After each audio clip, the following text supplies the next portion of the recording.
కొన్ని వెంచర్లు టైం పీరియడ్లు పెడతాయి అనమాట. And this is the right time to investment in any real estate. ఎక్కడన్నా సరే 100 గజాలు 200 గజాలు అయినా సరే పోయి ఇన్వెస్ట్మెంట్ చేయండి. లేకున్నా కూడా ఇంకో ఆప్షన్ మంచిది చెప్తా అండి.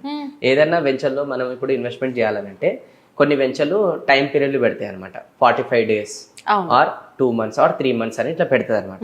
ఇప్పుడు మనం పోయి టోకన్ అమౌంట్ అనేది అలాట్మెంట్ ఛార్జెస్ అనేది పోయి కట్టేసినాం అనుకోండి. 3 months మనకు టైం ఇచ్చారు, తీసుకోండి. ఆ టైం తీసుకొని దాని తర్వాత 45 days లోపలనే ప్రైస్ అప్రిసియేషన్ కాబోతుంది. ఆ ప్రైస్ అప్రిసియేషన్ మీకు 10,000 గజం కొంటే అది కాస్త మీకు 12,000 15,000 అవుతుంది. అయ్యింది అనుకోండి, స్టేట్ అవే మీకు జస్ట్ బుకింగ్ అమౌంటే చేశారు, అప్రిసియేషన్ పెరిగిపోయింది. కానీ అప్రిసియేషన్ పెరిగిపోయినప్పుడు అప్రిసియేషన్ పెరిగిన దానికి ఛార్జ్ అడగరు వాళ్ళు. బుకింగ్ అమౌంట్ చేసినాం కాబట్టి అంతకే అవుతుంది. అంటే మనకి స్టేట్ అవే 15,000 ఆర్ 2,000 నుంచి 5,000 మనకు ప్రాఫిట్ పొందుతున్నాం.